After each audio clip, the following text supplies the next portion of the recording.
Welcome to the After Dark podcast with Anthony James and Konrad. Episode 9. Everything is now.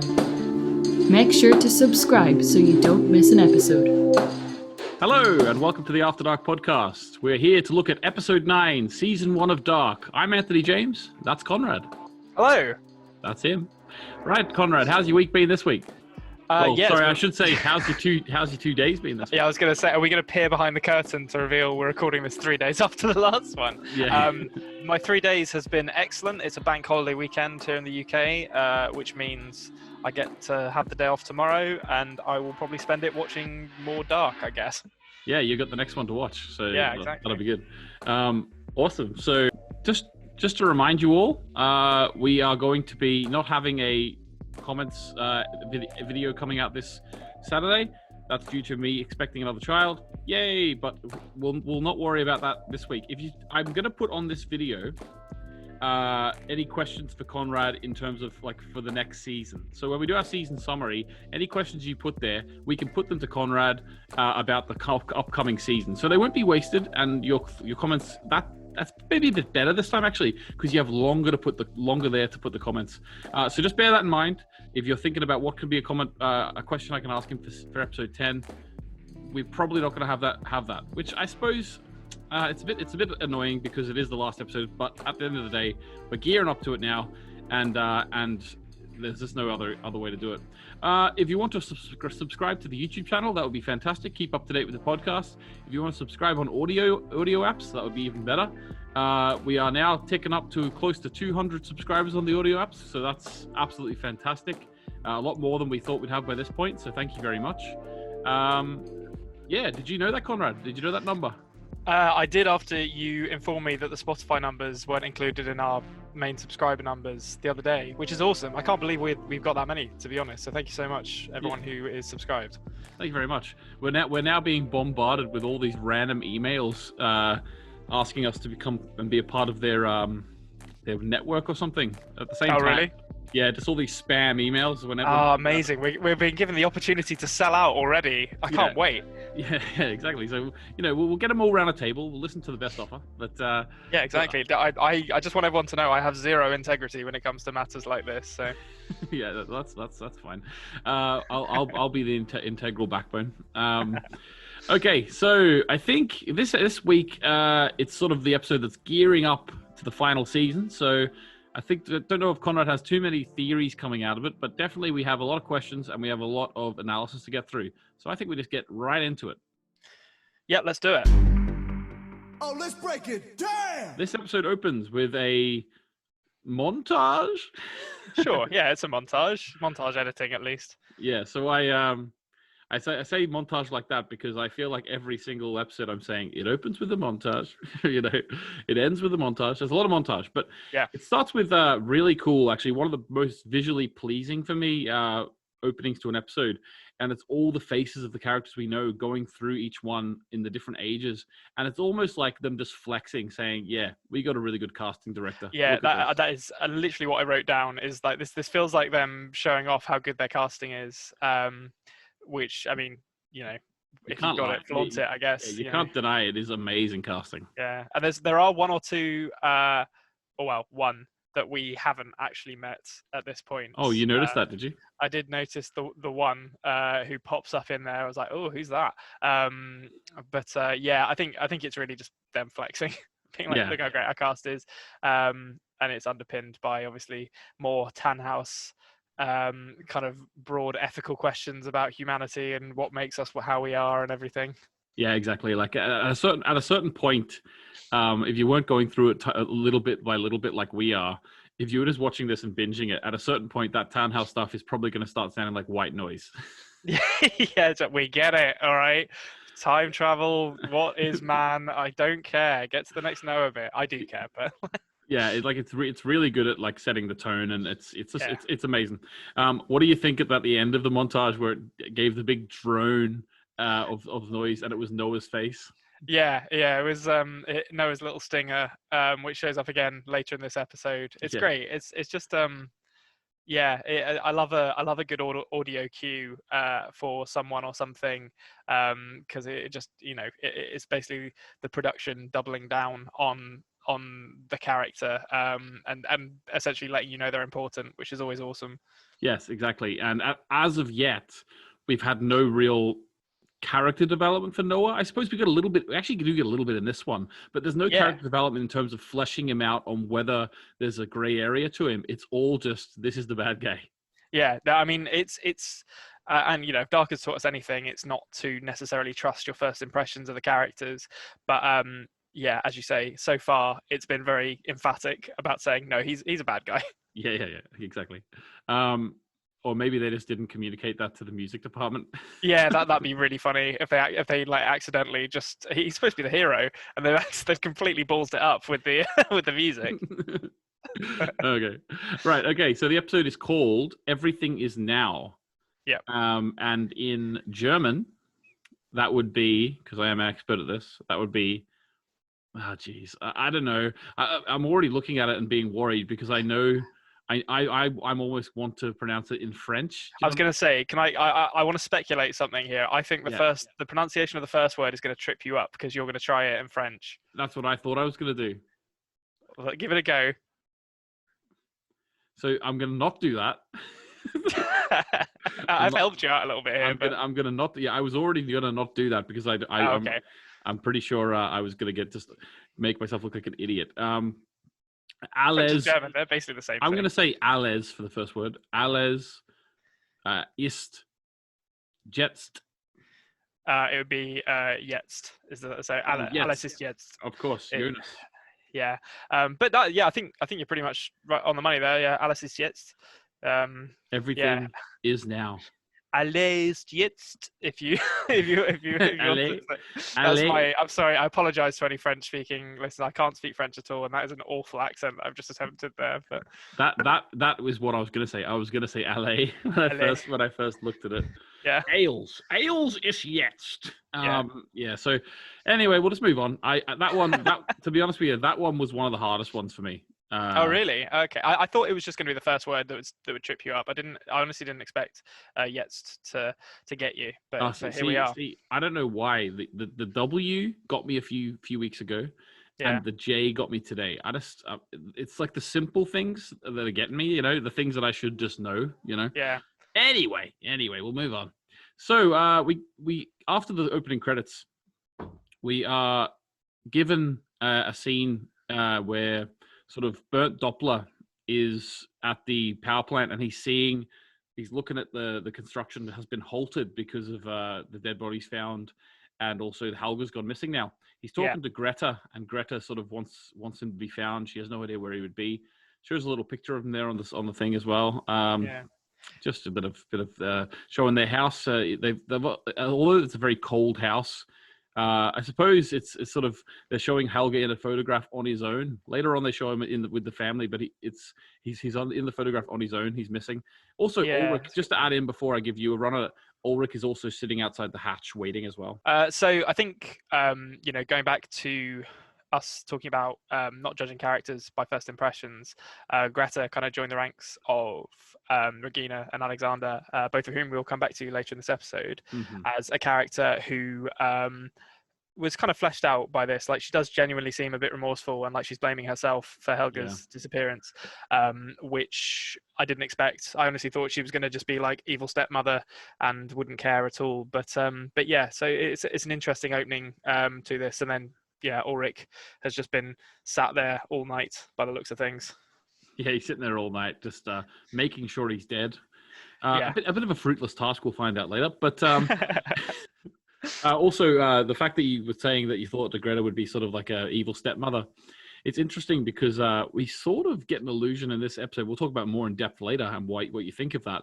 But maybe Bernd is the step parent after all. Yeah, very much so. I've been hoisted by my own petard with that, with that thought.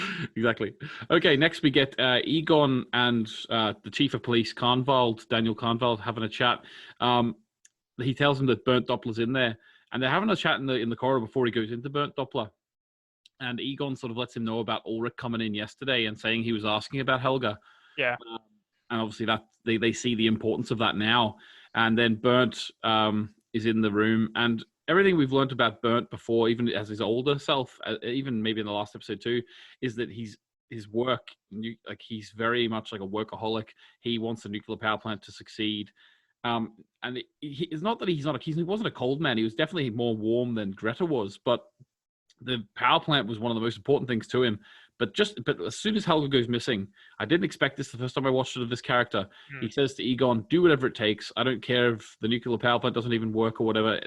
I want my son back. And Helga was the most important thing to him in that moment. Yeah, no, absolutely. And I think, so there's a couple of really interesting things in this scene, I think. First, for me, was Egon's kind of suspicion of Ulrich as a character begins here, and there's a really interesting mirror between this and Egon's interaction with young Ulrich in the 80s later in the episode, which we'll probably come back to. But then, in the scene between Burnt and Egon, it's got really like exaggerated blocking in this scene, because Burnt is kind of like sitting facing away from the desk, and he's sort of like cloaked in darkness. It's very film noir, very very kind of like really exaggerated in a way that I really liked, which don't often see in this show, but for whatever reason they did it here and it worked.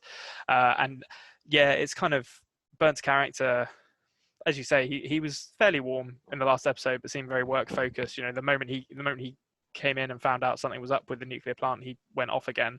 And here he's just like, no, whatever it costs, which maybe has something to do with how the Dopplers will come to eventually lose their big house. Interesting. Yes. You were asked in the last questions episode whether you recognize that house. Have you changed your answer? You said no. Have you changed your answer yet? I have changed my answer now. I did. I'm cards on the table. I had a thought about what it might be, and I had to go back and watch the first episode to confirm it. But I did. I have in fact confirmed it. So I don't know when you want to. We can talk about more of it later, but you can just confirm it like with your own word what you think it is. What, as in like who owns it now? Yeah. I'm gonna say it might be a hotel now. Yeah, well, there you go. So, that is something that it's not obviously. That's a very character developy, like sort of character side of the show, not the whole time travel thing aspect to it.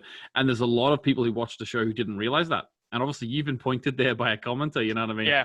So that was going to happen. But that's something that some people who watch all three series and love it and know everything about it, they still miss that point because it actually is very subtle.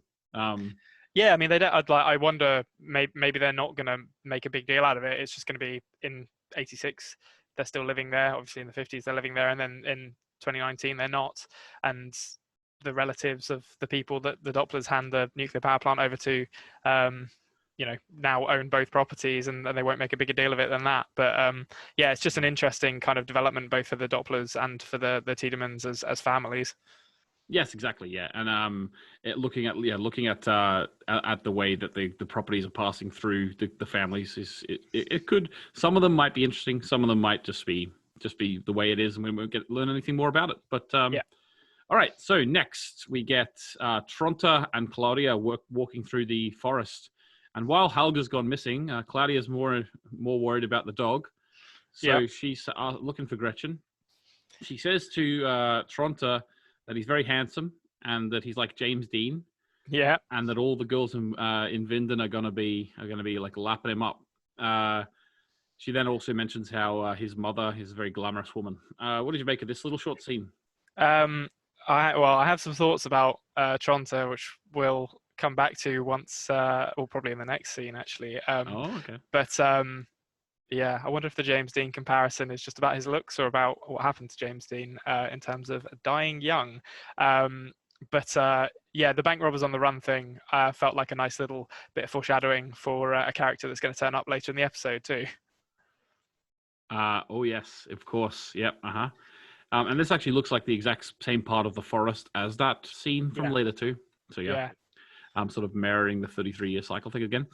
Okay, so then we get the next scene you're talking about, and that's Agnes and Doris.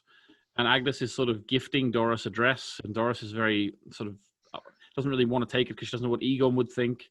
Agnes is sort of zipping her up into it, and they have a big chat. And I think Agnes even mentions here a bit more about her husband. Yes. Yeah. Yeah, it drops a couple of hints that might be important about, I don't know, maybe her dead husband being a pastor who wasn't actually a particularly holy man. Don't know who that could possibly be referring to. But say Agnes is, this is an interesting scene for me because Agnes, I can't really figure out Agnes as a character because she, she's turned up into this environment of, the Tiedemann's house, and she's immediately very explicitly trying to seduce Doris, like being very kind of touchy-feely with her. So, which is, it's pretty immoral behavior. Like, it's not like it's a relationship that has developed over time and neither of them can hide their feelings. Like, it's literally, bam, move into the house. Right, first things first, let's seduce the wife. Yeah. So to me, that almost seems like it's something that she's gone there with the intention of doing. Which, when you find out that her quote unquote dead husband was Noah, it definitely, I think, gives that some more credibility. Now, I do believe that she thinks Noah was an evil man, and doesn't like him at all, doesn't have any fondness for him, and I don't think she knows that he's still alive. There's this sort of interesting duality to her character where she's doing these things that are pretty evil, to be honest, just moving in and immediately disrupting a relationship, where that make me wonder whether in some ways she has learned some things from her relationship with Noah. Interesting. Yeah, I would agree. I like the way that you've sort of the way your brain's worked and you've arrived at maybe she has ulterior motives, because she's immediately seducing Doris. But it's just like, it seems very purposeful. But obviously the big thing here, which I meant to mention before, was that if that is to be believed, then that means Noah is Tronta's dad, which well, that poses a bunch of questions for what we know about Tronta in 2019. Interesting. Now, I will say, so is that going in the theory matrix then? Oh, you better believe that's in the theory matrix. What, that Noah is Agnes's husband? Yes. Yeah. Okay, good. Yeah. So, like every other one of your theories, I'm sure you'll be just talking about that as if it's 100% true until either proven wrong or right. Because when you started speaking and you were speaking about Noah, in my head, I was like, it sounds like Konrad's pretty convinced on this one. Because listen, if another pastor shows up in this show, I'm not going to say I'll eat a hat, because there's no way of doing that, and I'm also not going to do it. But there is like a 99.9% chance, or there is like a 0.001% chance that another pastor shows up in this show. Yeah, of course. Just a question to keep your mind bubbling over, though. If she's there with an ulterior motive, why would you trust what she's saying? Well, yeah, that is the other thing. Is she trustworthy at all, or is she lying about Noah being dead? So yeah, it's a good point, and it was one that I had considered, whether we can believe her at all. And I don't know for certain that we can, but I do, for whatever reason, I do believe that her husband maybe still is Noah. I believe that the kernel of truth there, or there is a kernel of truth to that. But as for the rest of it, as you say, who can really say whether she's telling the truth or not? Yeah, exactly. Okay, speaking of Noah, in the next scene, we see that he actually is traveling through time again. Yep. He's got his fingers in all the time zones, this boy. Yeah. So he's in 1953, and he's talking to Greta, sort of consoling her. And she's talking about some very interesting information. I'm going to let you go first on this, because I want to see what you gathered from the conversation before I sort of lay it out. I didn't want to just say things that you didn't notice if you didn't notice them, Yeah, well, so the first thing that really struck me in this, when we see this scene with Noah and Greta, was that I was surprised to see him in the 50s. Obviously, we know he has been in the 50s because we've seen him in the bunker in the 50s. But I was surprised to see him kind of, if you like, operating a day-to-day life as a priest in the 50s, because we know in the 80s there is a priest who is described as a new priest, which is heavily implied to be Noah. So how is it possible for him to be operating as a priest in Vinden in the 50s and then also be a new priest in 1986? Which I don't really have any kind of theories about this, but I'm still trying to get my head around how, like, what timeline Noah is kind of like anchored in, if you like which one is his actual timeline where he sort of first discovers time travel, or perhaps it's none of them. But so the actual meat of what they're saying here is really fascinating, I think. So obviously we get a little bit of Greta talking about Helga's origins, so the child of adultery or possibly rape, given the not created out of love line, which combined with how she feels about him at the beginning of the episode really kind of recontextualizes why she is so hard on him. And I think it's very dark, but I think it's quite a realistic depiction of a child born of that kind of sexual assault. Yes, of but course. then the big thing here is Noah's speech about there being like no pure human being existing, and falling into God's will fall no further than into God's hands, is so manipulative and dark based on what we find out about him. I guess we kind of already know it, but what we have confirmed about him later in the episode and his opinion of God based on what he says to Helge. And it was really funny isn't the right word, but it was almost maddening to me that Greta kind of has her finger on the answer here, where she says, but what if they're the hands of the devil? And and it's like, oh, you are so close to the truth there, you don't even know. And then Noah just responds with a couple of phrases which have a nice kind of dual meaning in we don't meet people by accident and touching the lives of others lines, which is really really like ties back into those theories about determinism. And yeah, Noah is just a great villain in this scene. Like it's sort of what he's doing here is so manipulative and dark, and I love it. Yeah. Now it does bring up a few questions. This conversation. So the idea that Bernd Doppler is not actually the father of Helga Doppler. Obviously, that means that the whole Doppler line from there aren't really Dopplers, which is very interesting. Do you reckon that plays a part in some way to Helga not sort of being his father's heir to the power plant throne, or how do you is that Helga's incompetence? What do you think in terms of the complexities of that?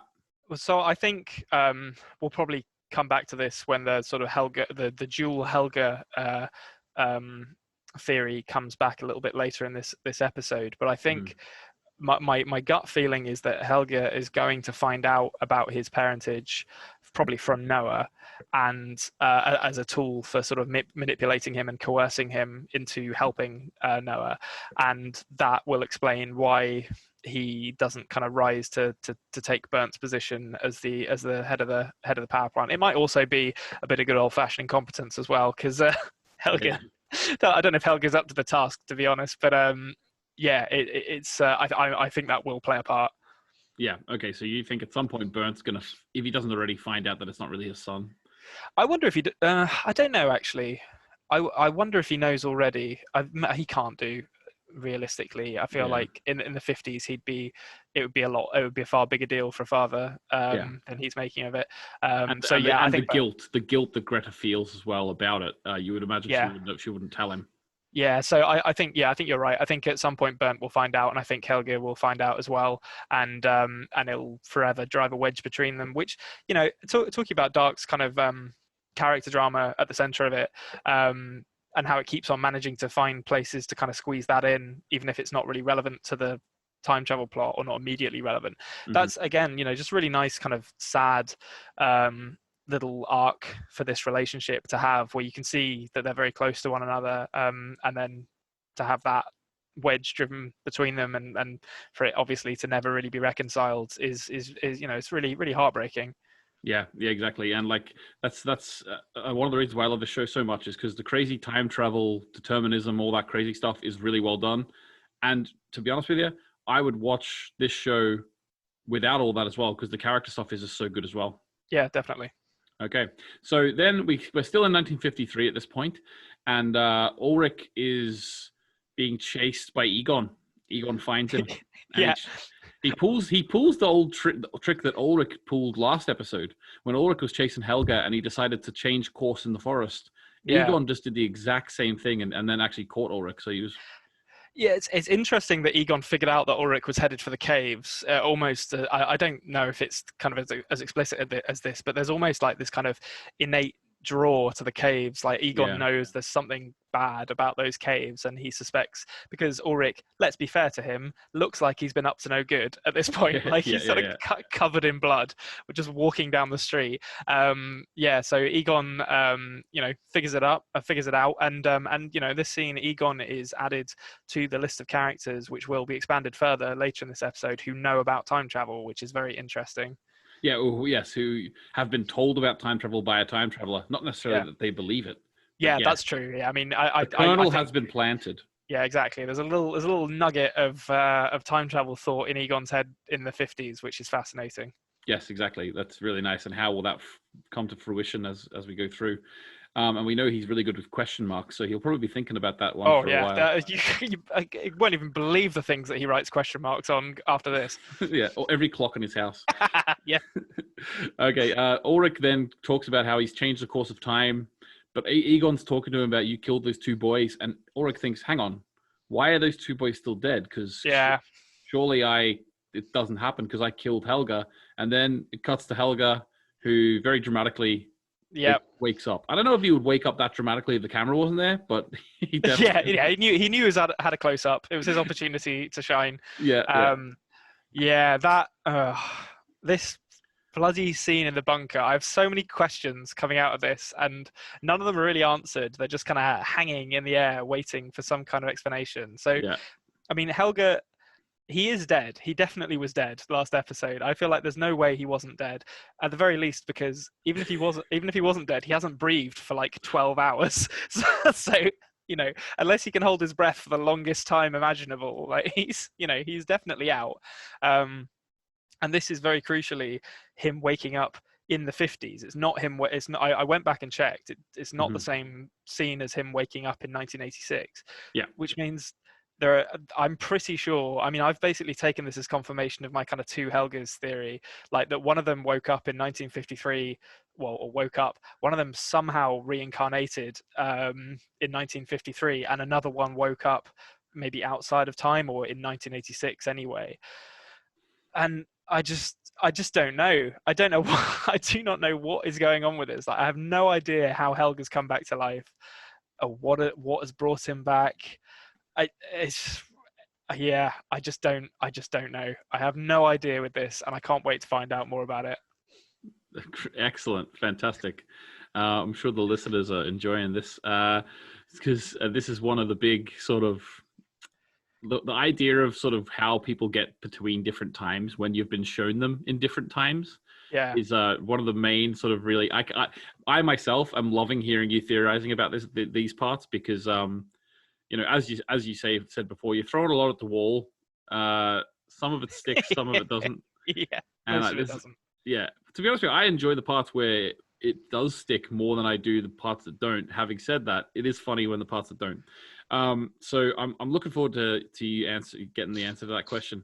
Okay, cool. So it also shows at the end of that scene the machine, that sort of time machine that the HG Townhouse made. Sort of clicking up and I my own interpretation of this. I don't know about you, but every time it clicks up one, it sort of goes to the next time zone. So I don't know if you noticed that this episode sort of starts with 53. Then we get the middle section is 86, and then the final section is 2019. So it goes through past, present, and future in this episode. Yeah, and it's a really, really great. I love the framing device actually for this episode. So basically, what they do in every single section, if you like, is they have a short scene establishing kind of a major story arc for that timeline. So for the 50s, it's obviously Helga's gone missing. Let's find him. For the 80s, it's the Alexander turning up, arriving, and then for the 2000s, it's the we'll get into 2000s a bit later. But I love the cut from that to then the Sigmundus door and the time machine, which I can't tell whether the big moving parts of it are CGI or whether they're actually practical, but they look so good. It's such a great such a great prop, as we said before, and I love it as like the kind of ticking clock guiding this episode forward. So the first bit, the first kind of column comes up, the second bit, the second column comes up, the third bit, the third column comes up, and then it starts glowing, and it's sort of like you feel like there's a convergence coming, and it's a really, really great framing device for kind of propelling the episode forward. Yeah, awesome. Yeah, I really enjoyed it too. It wasn't until about halfway through us being in the 2019 section at the end of the episode where I realized, I was like, hang on a minute. Yeah, they're just doing that. 2009, sorry, they're doing it in order, past, present, future. Yeah. Because obviously we're used to jumping around at this point between at least two different ones. So the fact that they were just like sort of giving us blocks of each was pretty cool. Yeah. Until obviously at the very end we go back to 53. Okay, so the scene, then we'll talk about Alexander arriving, or not Alexander as it would be. Boris Niewald. Boris Niewald. Yeah, we'll come back to that name a little bit later, I think. But yeah, talking about bank robbers on the run, that sounds an awful lot like a police pursuit after Alexander to me. It does, very, very much so. He arrives in 86. I think earlier in the season he did say that he arrived a couple of weeks after Mads went missing. So now we're seeing that. I theorized that it was Yasin going back in time, and I stand by that theory. Yeah, so this is Boris / Yasin / Alexander. Also, what did you think about he's Alexander Kohler is the name he's taken from the person who he had the passport of? Yeah. So I didn't really think too much about the name that he's taking, to be honest. I'm just come back to that. No, what I mean is that in 2019 his name is Alexander Tiedemann. Oh, that's a good point, actually. Yeah, I hadn't thought about that. So I guess he takes Regina's name in marriage. Yeah, that's a good point. I hadn't put two and two together on that one. Yeah, so that's just something maybe to note going forward, whether it's important or not. He's not got much attachment to the name, let's be honest. Exactly. Yeah. He doesn't care. Yeah. But yeah, Alexander, we judged the dub all wrong. The dub said that he was a criminal. Here we go. Yeah. Here we go. He is. We've been proven a fool by the American voice actors here. Exactly. Okay, so moving on to the next scene.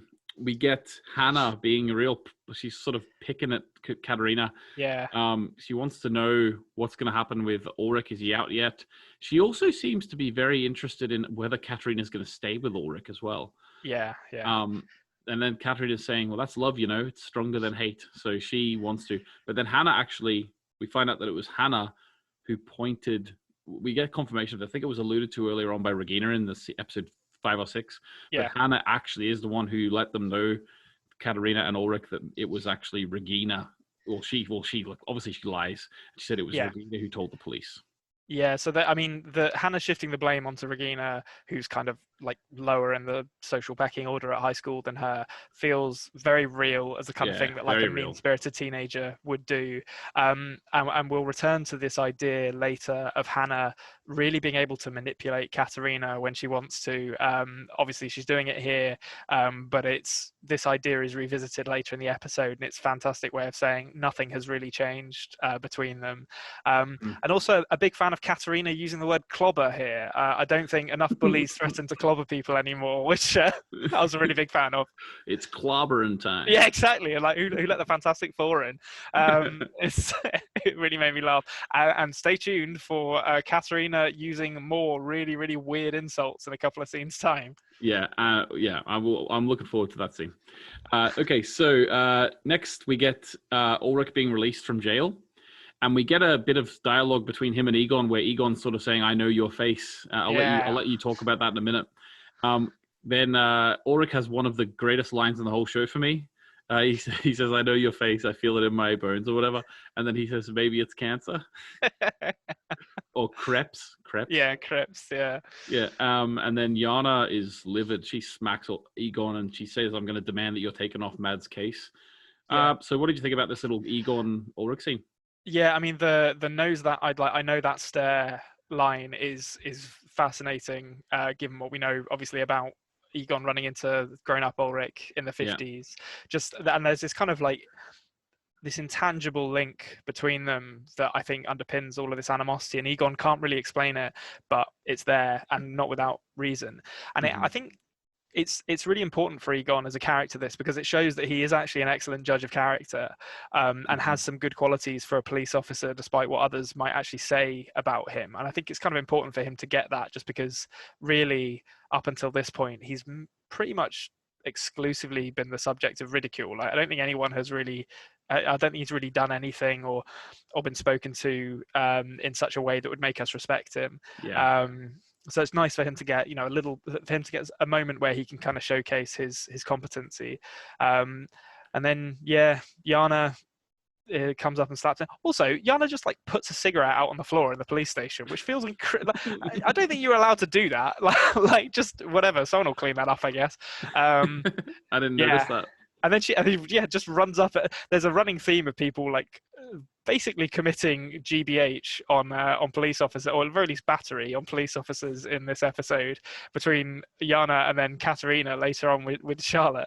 That I feel like if I was Egon, I would have just arrested Yana right then and there. But maybe that would have escalated the situation. Yeah, definitely. I would say as well, there's a little subtle bit of costume work. Well, I might be wrong, but what I noticed was, and it's something that they didn't have to do. I just love shows that put the little extra details in. When Ulrich is released from prison and he's come down to his mum, he's got his chain link necklace on, but when he's in the prison cell, he hasn't had it on. So obviously they took that off him. Yeah. And when he's coming out, he gets it back on again. And I just really, really like small details in costume like that. It just that attention to detail is a sign that everyone's switched on and working hard. Yeah, exactly. Like, it would have been very easy to say, just having this in the same clothes, but they changed his costume slightly. It's just great. Okay, so the next scene, I'm sure you're going to be glad to hear. I've got things to say about this scene. Right, so if you didn't listen to the question and answers episode for episode 7, so episode 7.5 of the After Dark podcast, if you didn't listen to that, Konrad in the last minute of that podcast threw a Hail Mary prediction that Claudia in her middle age would start her journey through time travel and into time travel by discovering her dog in the caves.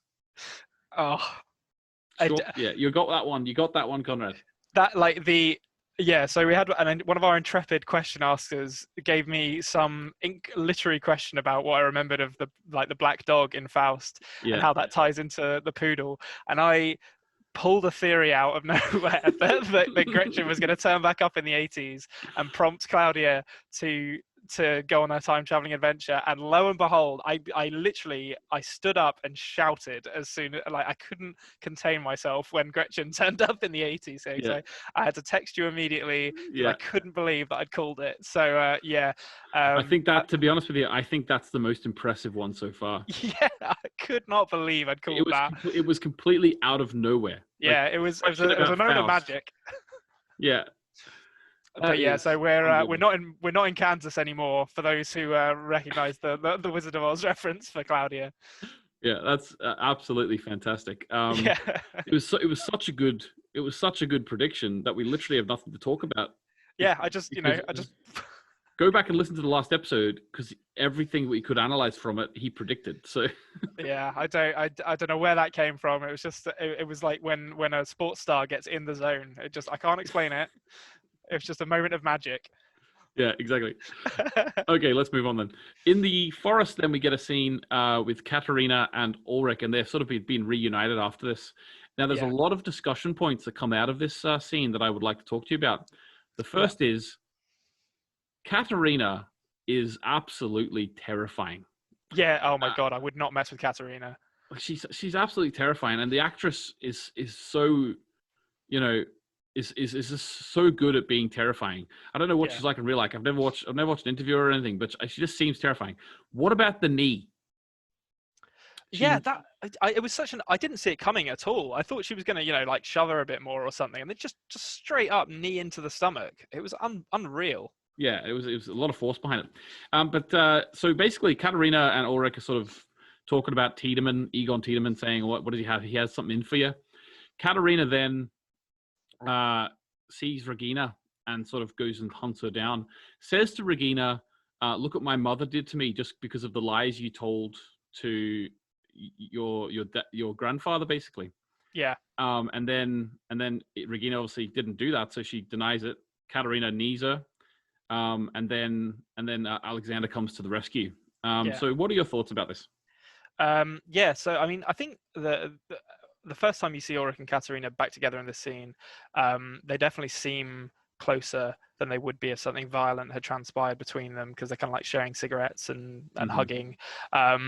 And there's an interesting line where she asks him why Egon has it out for him, and Ulrich says because he thinks I'm the Antichrist, which feels like very poignant messaging, given it's a term we've heard associated with Noah before. And I feel like it's drawing a very deliberate comparison between the two and saying, well, is Ulrich all that different from Noah? Like, given what we know he's willing to do to, try and save his own son and brother. Exactly, what he turns into, But yeah, so her saying her mum did it to her, I think at this point, I've not really got any reason to doubt what she's saying. Obviously, if it's not the truth, if it's not the truth, she's not going to say the truth here to Regina. Like, she's going to maintain the lie. But to me, it didn't read like her lying. Before Regina showed up, that moment between Ulrich and Katerina, where they were alone, if there was something that transpired, like a rape or maybe even just a lack of consent, whatever. Yeah. What I mean by that, I don't mean whatever. That's ridiculous of me to say. what I mean is, how consent can be withdrawn halfway through. So that's what I mean. I don't mean it was an all-out rape from the start. It could have sure. It could have eventually turned that way. If that was the case, I don't. Yeah, as you say, like that's an intimate moment between them. They're reconnected. I don't think that they would necessarily be acting the way they would be together. Now, obviously, if they were with a friend, they might be putting on the act. But because they're only alone, it makes it much more convincing that nothing actually did happen. Yeah, and I think, that's not to say that couples who have abusive moments between them can never also have moments of intimacy. Yes. It's still a grey area. But I think Katerina has said enough about it at this point that we have to take her at her word, and also the way she's acting. And I think the previous points on it still stands. The kind of the allegations against Ulrich and the way that Bambaudar sort of presented it, I think was more designed to get us to start thinking about Ulrich in those terms than to sort of make a moral judgment about whether we think he did it or not. And time has borne that out to be correct, because we've seen him do plenty of other awful things, even if assaulting or raping Katerina wasn't one of them. Yes, and also I will add, what we sort of really liked about the reveal of Katerina's eye in episode 5, wasn't it? Yes, I think so. And that sort of threw this question in: did Ulrich actually partake in a rape of her? What made that so interesting is that we sort of, as you're watching Hannah telling the police officer, you assume that she's lying, because we've only seen positive things from the relationship of Katerina and Ulrich by that point. Then we see Katerina's eye, and that throws a whole lot of questions in, and we start thinking, oh, maybe he did. Yeah. And then over the next few episodes, we are not explicitly told either way.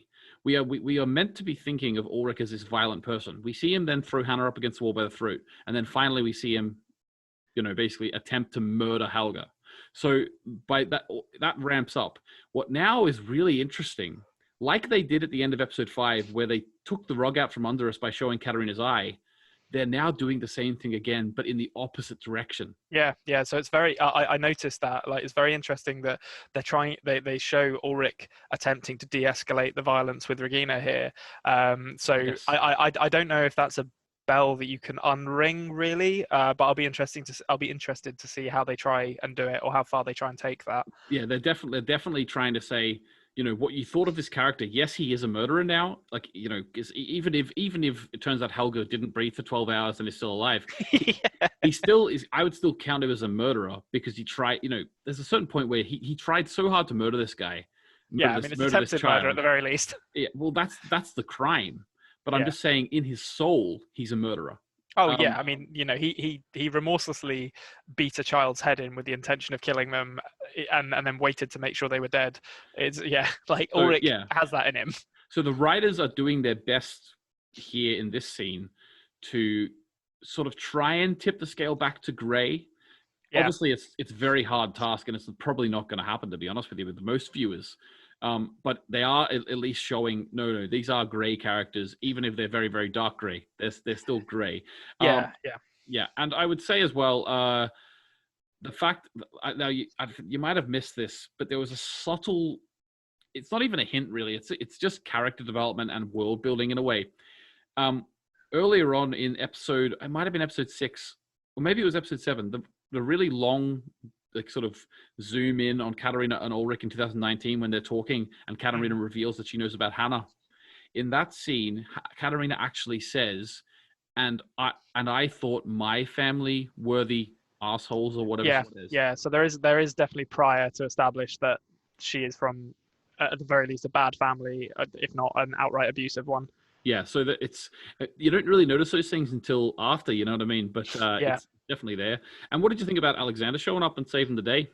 Yeah, I mean, first off, Katerina telling him to quote unquote screw off was right up there with clobber as proof that Katerina needs to maybe do some taxi driver style talking into a mirror, practicing her tough talk, because it didn't. I mean, Katerina is formidable, but that would not have worked on me. But yeah, Alexander in this episode was great. He was probably maybe Claudia is definitely up there as well, but he's probably the MVP of this episode for me. Like he kind of, I didn't see it coming at all, to be honest. I was sort of like, Alexander, okay, he's a bit more kind of emotionally attentive and kind than we initially thought he was after it was episode 7, I think, where you see him with Regina, or maybe episode 6 actually.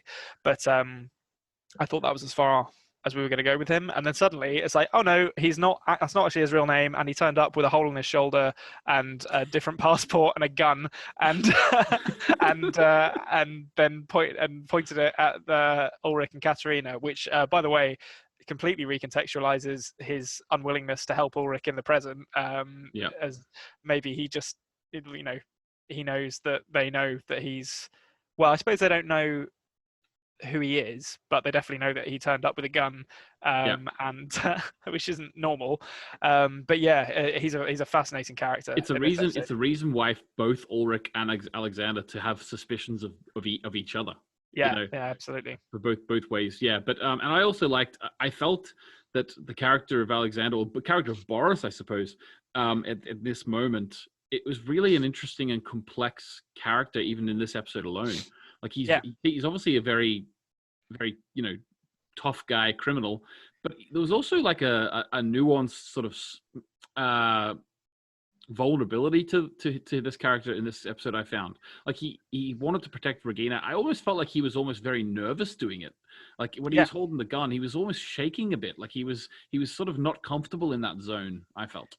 Yeah, and he's quite young. I mean, I guess I'd probably put him early 20s, maybe even younger than that. So yeah, like he's a really, really fascinating character. In both in 86 and in 2019 now, because he's not presented. And I think to carry on from what you said, in 2019 when he has the scene with Hannah later on, I think it's made quite explicit that he isn't that comfortable with criminality, even if he's obviously done something illegal that has brought him to Vinden.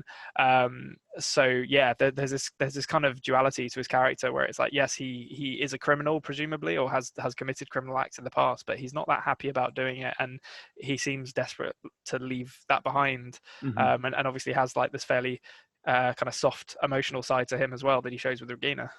Yeah, pretty cool. Okay, so he's like a man of two halves. Like maybe Alexander is the soft side and Boris is the. If you want to talk about men with two halves, I'm not going to say anything. Well, I won't say anything right now because we'll get into it when we find out his real name, because it fits better in. But that surname is an interesting surname. Okay, we'll leave that there for the minute. All right, so Claudia then goes and visits Bernd in '86. Yep. And he gives her a bit more information about what actually went wrong a few weeks prior to this in '86. Yeah. and that I think they're talking about the barrels as well, because he's saying, like, I think maybe it was this scene or a previous scene where he's talking about how, like, they're safe enough down there, and Yeah, he calls it an interim storage facility, which yeah. is quite like that really speaks to me as someone who works in IT and sees like folders with temp in the name that were created like 7 years ago. It's like, how interim is it really when they've been there for well over 33 years at this point? Exactly. So what did you think of this scene? The sort of what did you think about the relationship between these two? Like, I'm interested to know. So, I mean, it's quite combative. I think the first thing I noticed in this was that Bernd still owns the house at this point, obviously, because Claudia drove there. And, as a side note, left a dog in the car, which is, tut tut, Claudia. You should know better than that. Yeah, crack the window. Yeah, exactly. Let it breathe. Yeah, so they have quite a combative relationship. And I think Bernd it doesn't seem like he's happy about handing the reins over to Claudia. It seems like he may have been forced out by like a board of directors, maybe, or something like that.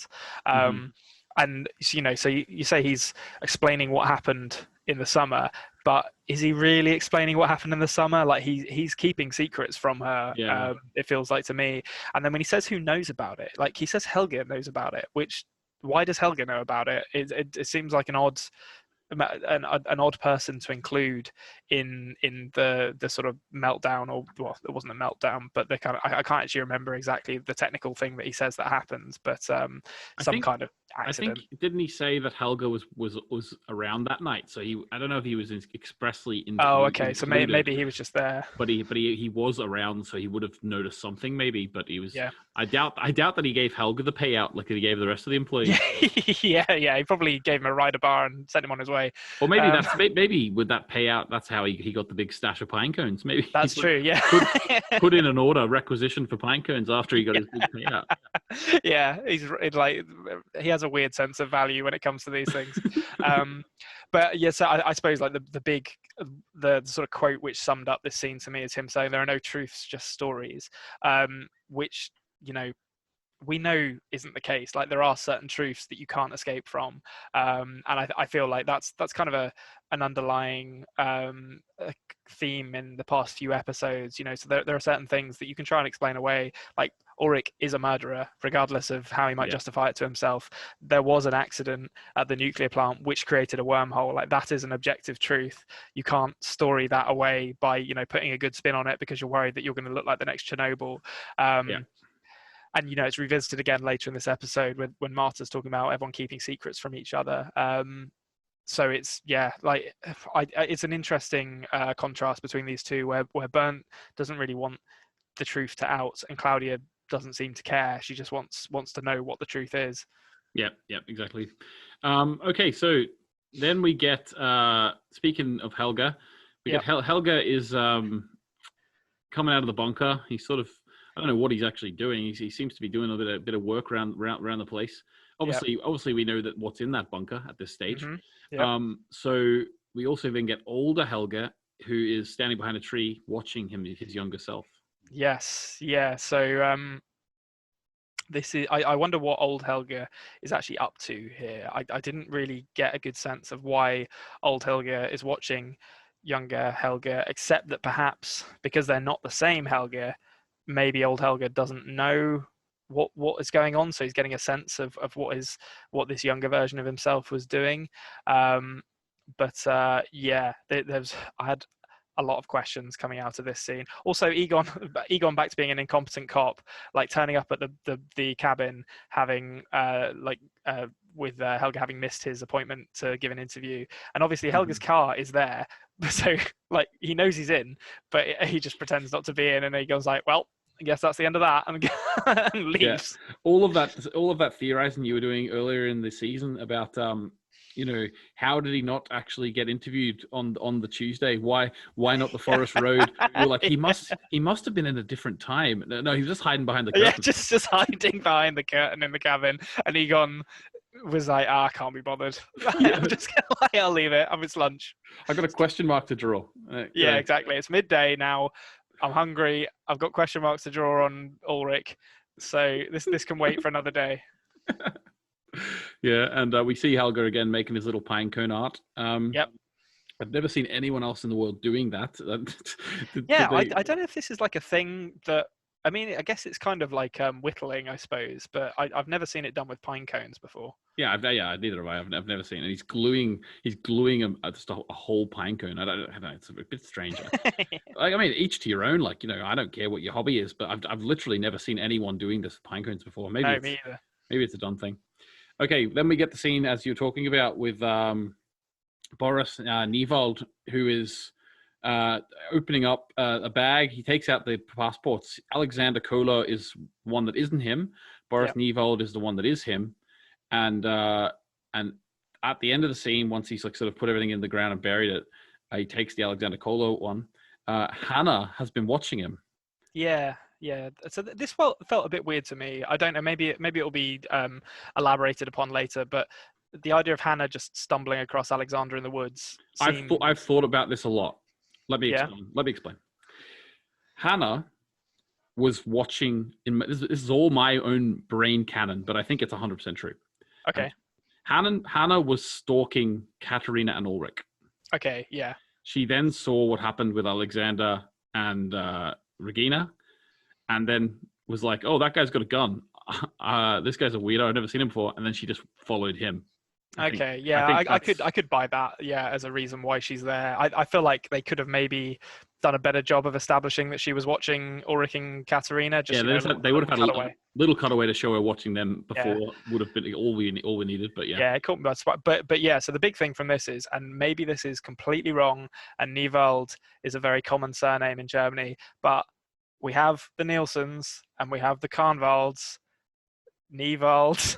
Yeah. Mm-hmm. I'm just saying that sounds like a concatenation of those two surnames to me. It does. It's, maybe it's nothing, but I feel like Dark has a very, very strong hold on its economy of words in the scripts, and it doesn't just name people random things for no reason. So yeah, I'm going to be keeping an eye on that going forward. Definitely keep an eye on that. I'll say that is also something that I had noticed the first time I watched this.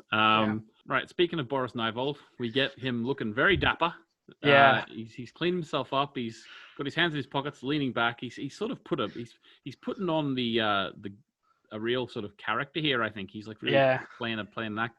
He goes into Claudia. He wants a bit of work. He says Regina is going to help me get a bit of work. I love Claudia's incredulity when he says that he's a friend of Regina's. And Claudia's just like, a friend? What? My daughter doesn't have any friends. Yeah, it's very harsh. I've been having to go to the school for bullying for the last 10 years. Yeah, it's so harsh. Friends. Yeah. Claudia and Regina do not have the best relationship. Yeah, exactly. But his little leather jacket and all, he looks. Yeah, very, very James Dean, having been mentioned earlier in the episode. There we go. Yeah, there's a bit of a James Dean about Alexander here as well. There is, definitely. Okay, then one of the most interesting scenes from the whole series so far, in my opinion, we get Noah and Helga working on the chair, and we get a lot of really brilliant dialogue, sort of a monologue from Noah, sort of trying to really, really sticking the knife and twisting into Helga to keep him on side, Yeah, it's whoa, Nelly. There's some stuff in this scene. It's I mean, so first off, kind of knew this already, but the wallpaper is the bunker in '86. This is kind of confirmation of that. So the big, I mean, we'll get into this at the end to revisit theories that I got wrong. But finding out that Noah and Helga are trying to build their own time machine here is interesting. I think the real really big thing that this scene did for me is it kind of reframed Noah as far smaller fry than I thought he was. Okay. So I mean, not to say that things he's doing aren't monstrous, but to me this scene basically established him, I think, as someone who has manipulated Helga, presumably because he's escaped the loop by dying to go back to that old theory, so that there's this sort of duplicate Helga that he has manipulated into helping him, and I think the after looking into hell as you have line is kind of a confirmation of that he has died and then come back. And actually, interesting enough, it kind of implies that Noah has done the same as well, which ties into Agnes saying that her husband has died. but they're basically trying to create a time machine because they know about the wormhole under Vinden, and Noah wants to seize control of time to reorder the chaos in his own image, basically. And to me, it sounds like Noah's big plan at the moment is they are simply testing this machine on children, presumably because they're easy to abduct, and they've got the machine working to the point where it will transport the subject, but it will also kill them by transporting them. So yeah, it's just Noah has been kind of presented as this almost sort of omnipresent bad guy who has a finger in everything and has a hand in all of the goings on. And I actually wonder whether he does, based on this scene. I think the children disappearing are obviously Noah and Helge, but there's powers at work here that I think we haven't met yet, that Noah kind of pales in comparison to. Interesting. Okay. Yeah. And what did you think about the whole sort of religious imagery of him building the ark? I just love the bit where he says, "This is the ark," and then he sort of looks like, "And I am Noah." And then, like, big drone. There's so many great lines from him. So yeah, like after looking into hell as you have, so implying that Helge has died and Noah has died as well, and have seen presumably that there is no afterlife, I guess, and then there is no God. God didn't make this hole among us. And then him talking about building this ark to basically bring humanity with him to the promised land is Noah is insane, and his plan is absolutely heinous, but it's great to finally find out what he's actually trying to do, and interesting to sort of establish the reach of his powers as well, because it sort of it asks, as all the best scenes in Dark do, in many ways it asks more questions than it actually answers. Yeah, exactly. Awesome. Okay, so I'm interested to see how your theories and thoughts on Noah develop, because you already seem to be sort of teetering away from certain theories, which is going to happen. But I'm interested to see where you settle on Noah. Yeah. Also, how him being sort of small fry in your mind now, and the way that you think he's connected to Agnes, where that all plays into it as well, it makes me very interested to see going forward. Also, I just got to throw a little bone out there for you to think about. Oh. Do you think that this Noah is if this is Agnes's husband, for example, right? Yeah. Have you thought into the idea that the Agnes we're seeing is actually sort of already sort of, she says that her husband died, because this is about time travel. Is this Noah the husband, but this is before he had died, and Agnes's timeline is actually further on? Have you thought about anything like that yet?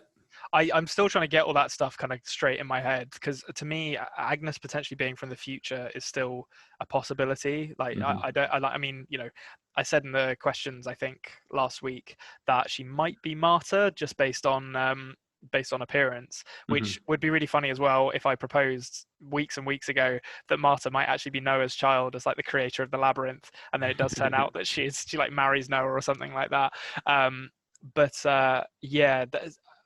The placement of Noah in the timeline is probably the main thing that I'm kind of fixating on and trying to figure out now. I haven't really kind of pinned him down yet, and the idea of killing oneself or dying and escaping the loop means that there are, I guess, two Noahs. There's the one who will die at some point in the timeline, and there's the one who kind of exists outside of the loop. Which begs the question, which one did Agnes marry, and when did he die? Has he already died? Have they not met yet? It's starting to get complicated. Yeah, it's starting to get complicated, exactly. Right, okay, so next scene, we get Katarina coming in and sort of accosting Charlotte in the office. Charlotte actually just listened to the Ulrich voicemail. Yeah. Where he was basically saying, I figured it out, it's all about time travel, and then he just went through the cave, never to be seen again. Yeah. But it's funny, the one thing I've just noticed here before we get into the scene is that on the phone, it actually has all the obviously German words on the phone screen, but the word voicemail is in English. Oh, that's interesting.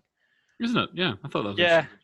Yeah, I mean, there are certain words that just are just in English in sort of conversational German. I think I know that, like, from most of my German friends, the word for a mobile phone, or the sort of slang term for a mobile phone, is a handy. So Handy. yeah, I don't know if that's still the case, but it was the case, 5 or 6 years ago, which was just in English. So yeah, it's yeah, maybe there are certain words that just show up in English, I guess. Yeah, exactly. Okay, so what do you think of the scene where Charlotte she almost sort of immediately lies, kind of sort of keeps her cards close to her chest because she's just listened to the voicemail from Ulrich. Yeah. Katarina comes in and says, "Where's Ulrich?" And she's just like, "No idea." Yeah, well, I think Katarina's not in a fit state to hear reason anyway, to be honest. Like, she very, like, her and Ulrich are very similar to one another in, once they get emotional, they just sort of charge around like bulls in china shops, looking for something to break. And, to be fair, Katarina has an excuse because obviously her son has gone missing / been abducted and murdered in her eyes, but it's entirely misdirected here, and I felt a bit sorry for Charlotte and completely forgave her for not telling the truth. Yeah, I would agree. There's not really much else to this other than after this, we see Katarina sort of goes from here to Hannah. So this, seeing that he's not at work and that he's been suspended or whatever, is bubbling over in her mind enough to make her go to Hannah. But we'll get back to that in a minute. Yeah. We then, for the first time in what seems like half a season, get some work with Marta, Jonas, Franziska, and Magnus for the first time in a long, long time. So Franziska is with Magnus. They sort of seem to be having a good time anyway. Yeah. So Magnus sort of shows her the necklace, which I assume is her necklace. That yeah. So when he found when he was found all the condom wrappers and stuff under the bridge. Yeah. So yeah. And then she was questioning how you've got that and all. Marta's on the couch, ruining a nice jumper. Yeah, she's been on that couch for what feels like about 4 episodes now as well. Like, she's just been sat there feeling sorry for herself, but it probably hasn't been that long because I suppose she had a play to do. But yeah, she's not in a good way, Marta. Exactly. And then we see Jonas. He's looking at the thread. Yeah, there's not really much to say here other than it's just good to see them after a while, Yeah, I think it's Magnus continues to be kind of a really kind character. The way he just gives, you think when he finds the necklace of Franziska that it's going to develop into a confrontation because the implication quite heavily being that she's selling herself for money to leave Vinden. And rather than doing that, he just gives it back to her and tries to get closer to her, basically. Like, there's no judgment at all in the act. He just wants to give her back her necklace and know that he's there to look after her, which is in I've said this about them before, but in a series that's full of relationships which are nowhere near as wholesome or as positive as they initially seem, this one feels like one that maybe, just maybe, there's some purity to it, which I really hope I don't come to regret those words, but that's how I feel about it at the moment. Yeah, exactly. Okay, cool. Next scene, then we get the one where I'm talking about, where Katarina goes round to Hannah's house. Hannah's actually taken the bag out and sort of sorting out stuff. Luckily enough, exactly 33 years later, it's a good time to do it. Yeah. And she's Katarina comes in and basically accosts her, sort of full of rage, and she physically assaults her as well.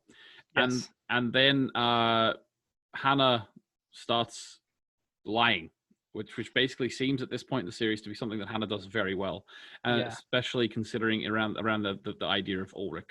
So she says to Katarina that I ended it, Hannah ended it, and basically is trying to pry a wedge between Ulrich and Katarina even further in the mind of Katarina. Yeah, I think to steal a very well-known dramatological trope, Chekhov's passport and gun are now well in play here. Hannah has them in a tin box in her kitchen, so I look forward to those being fired in that gun, not the passport, being fired shortly. But yeah, this is just a great little mirror of the scene, I think, in the high school in '86, basically showing that although 33 years have passed, Hannah is still perfectly capable of manipulating Katerina very cruelly and sort of getting herself out of trouble. and talking about Hannah's dishonesty, I think she's almost a pathological liar. Like she Yeah. believes what she is saying, even though she knows it to be untrue, which I think is why she's so good at it. Mhm. It's interesting. I don't know if they're ever really going to get into why exactly she's like that, or maybe she just, she's just as I said in the episode where she meets Mikkel for the first time at the hospital, she's just this kind of ball of insecurities, and she kind of protects herself by lying, and it becomes second nature to her, I guess. But yeah, it's interesting that she is so easily able to manipulate Katerina, and I wonder what will come of this, because obviously Katerina. Well, I wonder if Katerina will ever see Ulrich again, but this will play into Ulrich's disappearance, with her saying, he was going to leave you, and he said he didn't love you anymore. So maybe she's, without really knowing it, helping to construct an alibi, or not an alibi, but a reason for why Ulrich has suddenly disappeared. Interesting. Yeah. Yeah, it's something that if you actually look at the eyes, remember back in the episode 5 when she was telling Egon, and her eyes, she never blinked. Yeah. Sort of like, I was analyzing that at the same time, but also trying to tiptoe around not to emphasize what you thought of the scene. But definitely going back and thinking about that now with what we know or what we believe now, it's interesting, like that idea of her being so confident, it's like second nature to her, just lying to Egon. Yeah, like it's definitely the behavior of someone who is like kind of almost a sociopathic level of pathological liar, where they can do it so naturally that it's almost impossible to tell they're lying. Yeah, exactly. All out for numero uno. Okay, so next scene is old Claudia shows up in 2019 for the first time, and she gives Bartos a picture of her and Regina, and she sort of explained to asking about Regina, sort of catching up with him, I suppose. He's never met her before. And Bartos is probably doing the correct thing that I think is quite realistic. He's being sort of very questioning of his grandmother, and like he's defensive of his mum in a way, Yeah. So yeah, and obviously it is interesting that Claudia says she's here to take care of a few things. By the end of the episode, we will know one of the things that she is here to take care of, but it does beg the question, what else does she need to deal with? But yeah, it's a great scene, this, and it's interesting that it's Bartos as well that she comes back to see. I really wouldn't have called that. Obviously, they're family, so it does make sense, but I wouldn't have. The people that Claudia visits in this, given what we know about the kind of deterministic nature of time travel, it feels very purposeful. It feels like she's visiting them because she has something that she needs to do with them, which makes me think that Bartos is going to be more important to this than I had initially given him credit for, even knowing what we know about his budding relationship with Noah. And so yeah, I'll be really interested to see how that develops. And obviously there's the little line from Claudia here where she says, if I could turn back time, she would do some things differently, which does beg the question, how many times has she done this? And obviously doesn't realize it because she's looping through it, I guess. Yeah, it's great. Okay, cool. So then we get a very short sort of cut away then from there to actually see where Regina is, and the hotel's dusty, very dusty. It just means that it's still not very busy in Winden. Yeah, and I guess to me it kind of read like Regina has been neglecting her sort of day-to-day stuff because her mind's on other things as well. So yeah, both because it's the hotel business is dead, and she's got cancer and fights with Katerina to worry about. Yeah, exactly. Okay, on to another interesting scene, which is Hannah is Alexander's masseuse, which we know about that from earlier in the season. I think she was massaging him earlier in season 2. Yeah. She takes out the plastic bag that she found in the forest after she saw him hiding things in 86. And obviously Alexander is really, really sort of worried about this and offers her money. And she says, probably the very fruitless task at this point. Like there's not really much meat on the bone left in terms of ruining Ulrich's life. But she doesn't know that yet. So she says, I want you to destroy Ulrich. I want you to ruin him. Yeah, and I think Hannah is playing quite a dangerous game here. Blackmailing someone who you know to be a criminal who turned up having been shot with a gun is maybe not a wise choice. And asking the criminal or trying to blackmail the criminal to destroy a man as volatile and dangerous as Ulrich is kind of putting her in the path of probably two of the most dangerous characters. Well, actually, I say dangerous. Alexander doesn't actually seem dangerous, but he if we were going to rank characters in terms of their capacity for violence, he's higher than most, let's say. So yeah, I wonder what form this is going to take, because as you say, Ulrich, there's not a huge amount left to destroy, really. Exactly. Yeah. Like we don't even know at this point whether Hannah will see him again. Do you know what I mean? Yeah. Exactly. Presumably, he's been arrested in the past. Who knows what's going to happen? I wonder whether he might be in absentium kind of tried or accused of the murders of the boys. That's kind of where my mind went to with this.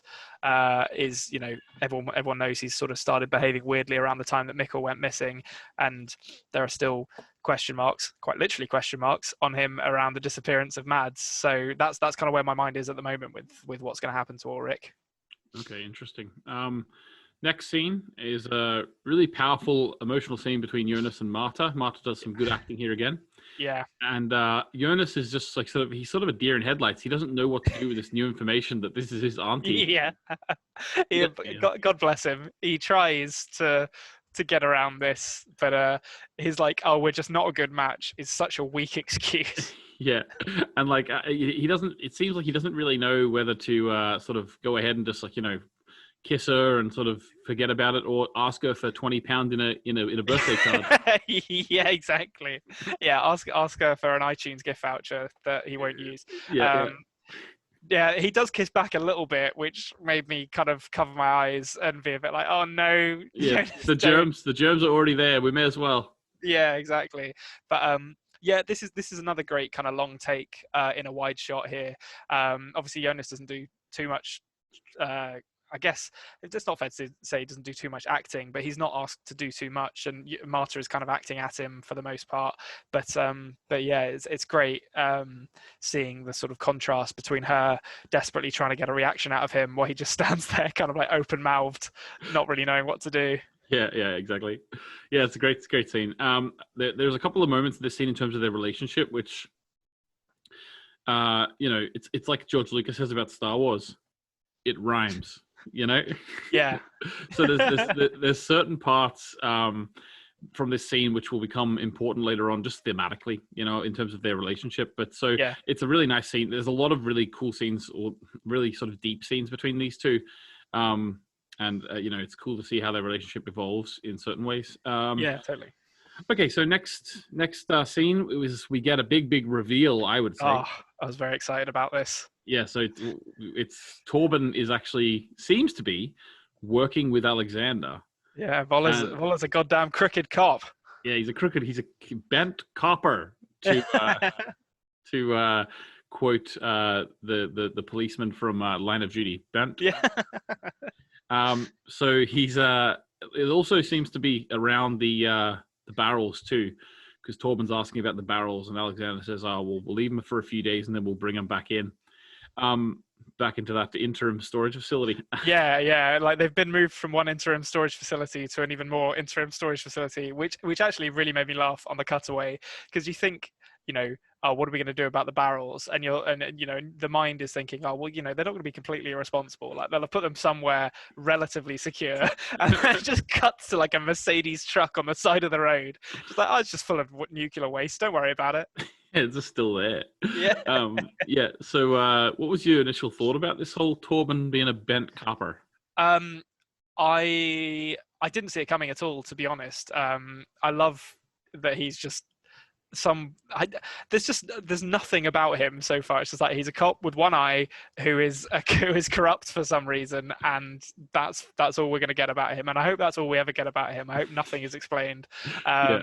But I'll be interested to see to what extent he is corrupt, or whether he just kind of feeds information to Alexander, or if we find out, why he's feeding information to Alexander. I guess bribery is probably the most obvious answer to that. But it's interesting that they're getting into sort of a police corruption angle here. Yeah, and like eye surgeries are expensive, so Yeah, exactly. That new eye isn't going to pay for itself. So Yeah, exactly. All right, so moving on, we get then the big moment you've been sort of talking about happening eventually. Yep. And that is the moment where Regina walks into the room that the stranger has like sort of decorated with all of his time travel-y triquetra stuff. Yep. Now I am claiming this. I know I said that I thought Jonas might be the one that the Vanis Mikkel room is being set up for, but I'm gonna scratch this one off in green on my theory matrix because I said it had been set up for someone to find. But yeah, I was really excited to see Regina. I didn't see Regina getting roped into the time travel stuff at all.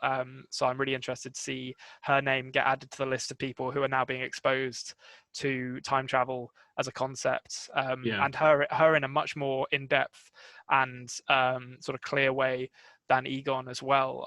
I can't wait to see what this does to her relationship with Claudia, because obviously it might not excuse some of the things Claudia did as a mother, but it probably justifies maybe some of the abandonment issues that Regina may feel, given her mother just disappeared off into some other time at some point in her childhood. Yes, exactly. So yeah, we're interested to see whether Regina puts those dots together or not. I do like, from what we've sort of found out about the stranger in terms of what his plan is, in terms of he wants to sort of end the loop or whatever you want to say, close the wormhole, I suppose. Yeah, I do think that there is a certain amount of it as well, is that I think that the stuff in this room is useful to him as well. You know what I mean? Although I do maybe believe he knew, obviously, he probably knew that someone would come across it. I do think that he was actually using it as like, a mood board, so to speak, as well. Yeah, he's using it to like envisage his goals by putting them all on the wall. I think there's probably some truth to that as well. Like he was kind of getting everything straight in his head by writing it up. Yeah, exactly. Okay, cool. Then we get a scene between Noah and Bartos, and Noah's still sort of trying to manipulate Bartos, get him in. And Bartos actually says that he was right and everything you predicted has happened.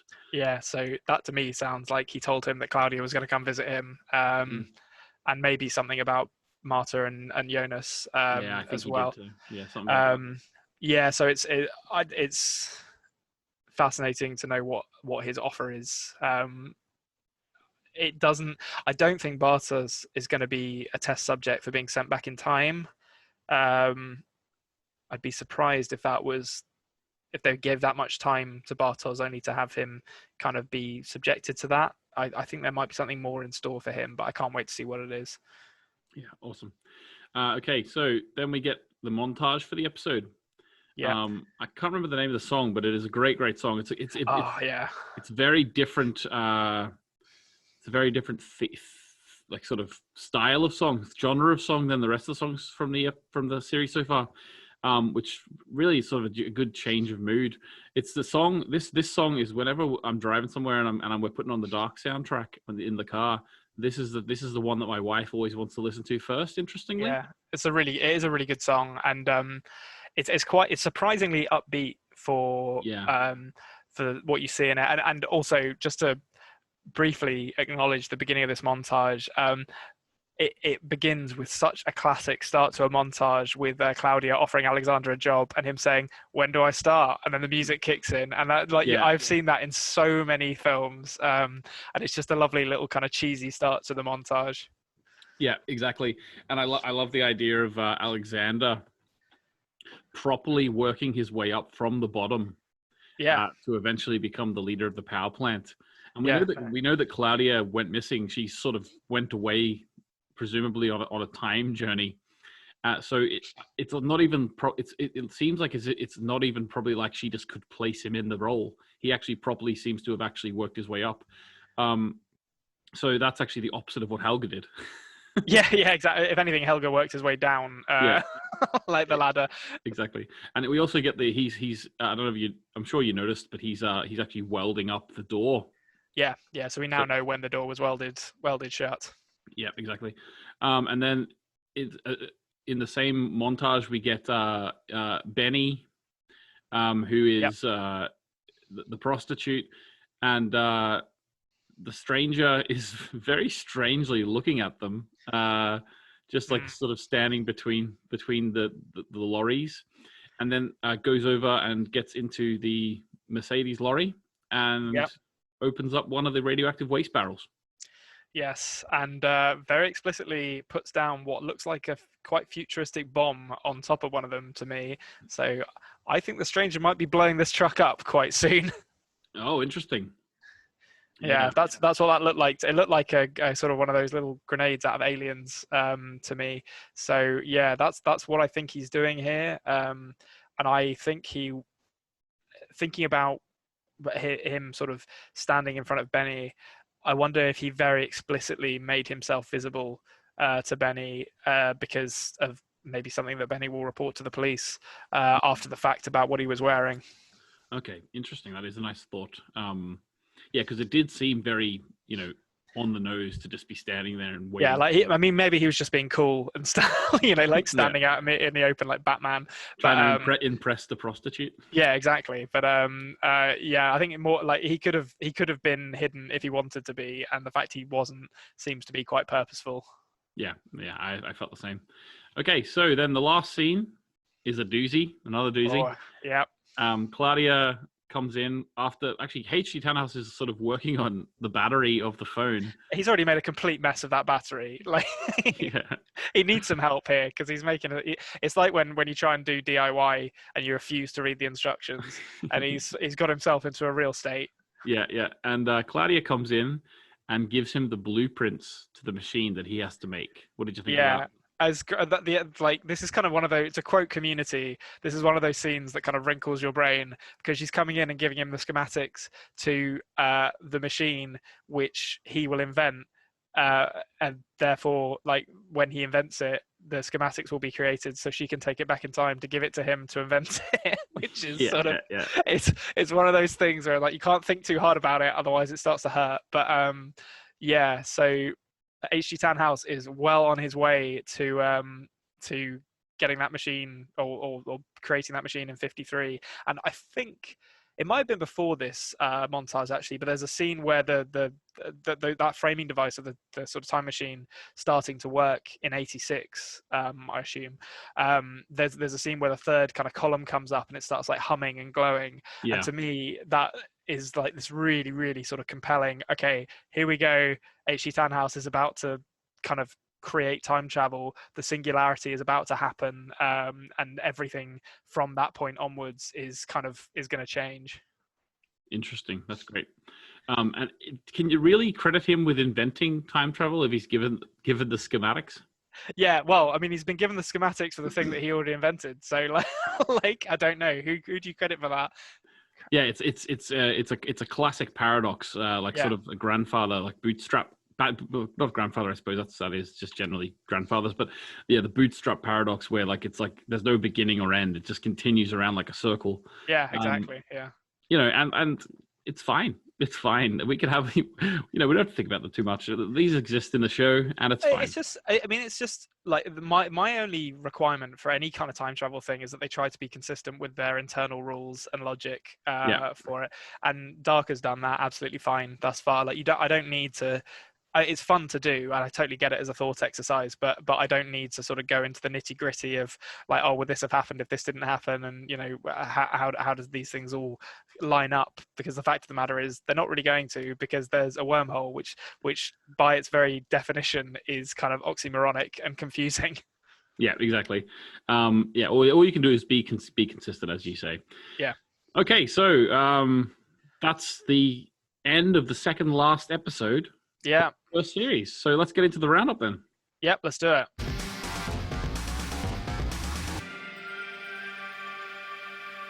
All right, Konrad, what do you think of this episode? This was a really good episode. I had like kind of less big theories coming out of this one, as we've sort of already said, and more questions. But I think, there were a lot of great reveals in this episode. I love the framing device of the time machine sort of beginning to function to move the episode forward. Mm-hmm. And it kind of raises lots of questions about how often the interactions we're seeing in this episode have happened, and whether the stranger and maybe Claudia, I guess, are breaking free of their like deterministic role in things. Yeah. Or whether they're just repeating exactly the same thing that they've repeated previous times, and actually Noah for that matter as well. You know, is his role in this something that is just looping and part of the dance, so to speak? Or is he actually trying to? Yeah, that's the question you have to have, because obviously there's this loop. You know, we've already had one example of someone thinking that they can stop it happening with Ulrich, and he sort of it appears like he's kind of caused it to happen. Yeah, exactly. So like by that token, you know, is that going to happen to these other characters? You think that they're... No, totally. I think that's the question it is asking. And it was really fascinating to me as well, actually, to find that the stranger, maybe Claudia, and also Noah and Helga all appear to actually be kind of operating on the same principle, albeit with different ends. Basically, the current timeline is awful and needs fixing. Obviously, Noah wants to control it himself, while the stranger, and I think probably Claudia, I suspect they're working together, want to kind of revert it to a state where no one controls the timeline. So they basically want to sort of bring it back to the chaos that Noah mentioned that he fears. But it is fascinating that their kind of goals are in some ways aligned, in other ways obviously diametrically opposed, but they're all kind of after the same thing. So I mean, I the big questions coming out of this for me are, who built the Sigmundus door? Like what is going on with that? Because there's got to be a power or an organization who first discovered this wormhole and began to manipulate the flow of time that we haven't met yet. And how long has it been going on for? You know, is it hundreds of years? Is it millennia? It could be anything. But we kind of, I mean, Noah doesn't have a time machine. He's clearly using the caves to travel.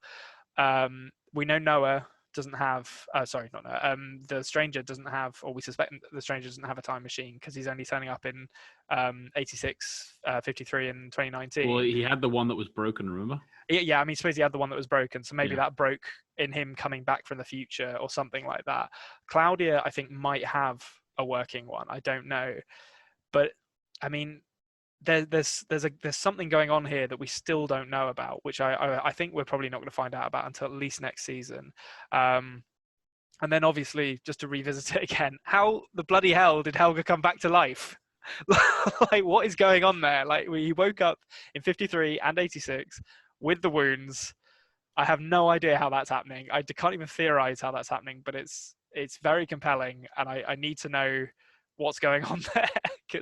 So I'll ask you a question, right? And I think actually your theory of what happened to Helga sort of answers this in itself. But I'll just ask the question: if Ulrich went back in time and beat Helga to the point where he had the bloody ear, he appeared to be dead, but somehow he was still alive.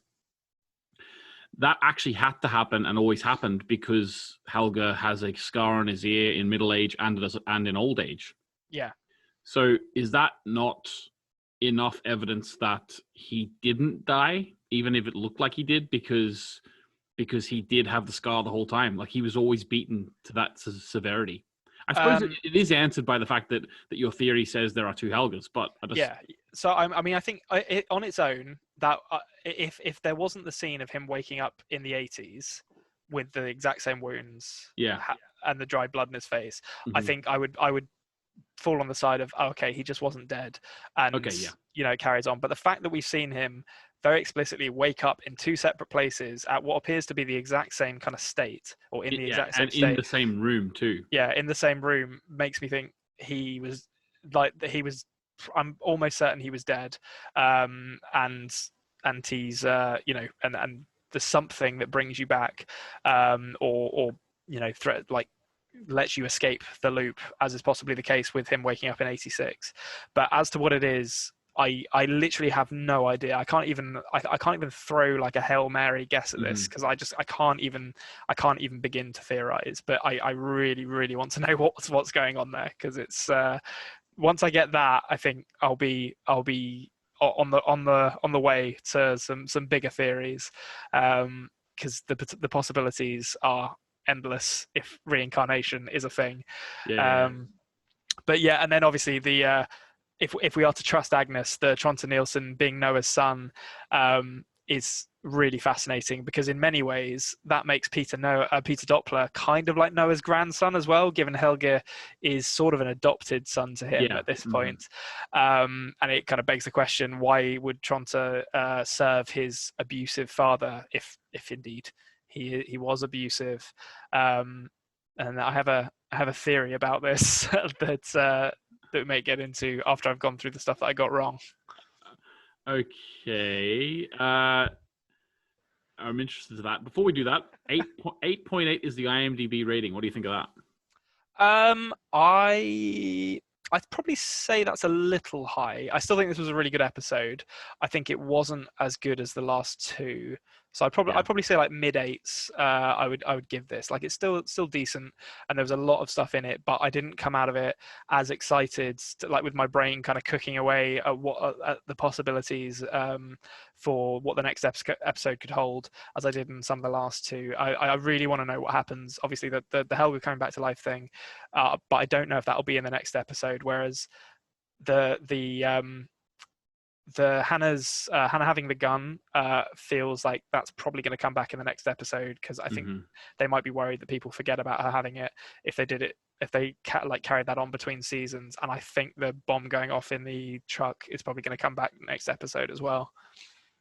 Interesting. Okay, so I probably agree with you. I think this episode was a really good episode, except it very much seemed to be laying the table for the final season finale to me. Yeah, definitely. I think things are in place for some potentially awesome things to happen.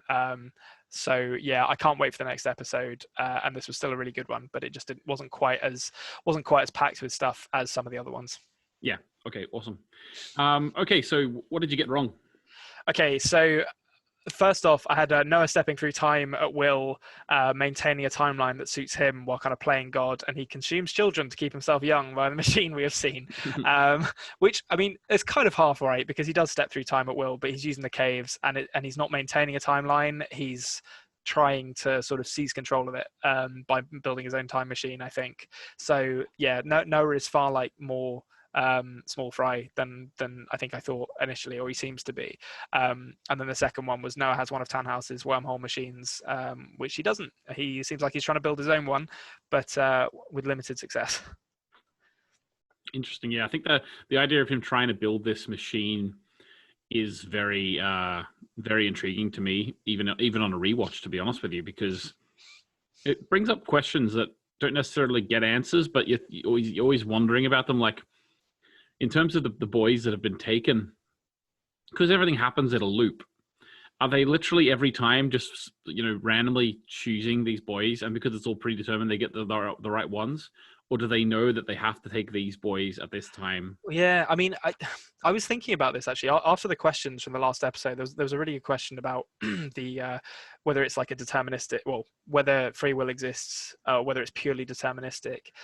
And I was thinking about the answer I gave, which was I kind of boiled it down to, I almost talked myself out of it, because in the beginning I was like, I think free will does exist both in real life and in dark, but then sort of talked myself out of that theory by considering the fact that at some point Ulrich is presented with the binary choice of going left or right when he's pursuing Helga through the caves, and he always chooses left because he had without any kind of influence over that decision, which to me says that it is purely deterministic. It has to be in order for the timeline to loop. And I think that's, that is the case here as well. Like, they will always just pick those three boys because, opportunity provides those boys to the hooded figures, whether it's just Helge and Noah, or whether there are other people he has working for him as well. Yeah. At the correct times. So yeah, I guess it's just always going to be them. Yeah, it seems that way to me as well. It would sort of have to be, because it has to be because the fact that Mads was taken obviously has a lot of importance to Ulrich's story. So Ulrich finding out that his brother Mads was taken is what leads Ulrich to figuring out about time travel, and that leads him to going back and beating Helga. So it's all connected, As the show says, everything is connected. So if you take one piece out of this deterministic puzzle, it all just falls apart. Yeah, and that it really makes me interested to see how the Stranger's role in all this pans out, because the implication is that everything he's doing now has been done before, and presumably hasn't achieved the results he wants to achieve because the loop is still there, so he doesn't successfully close it.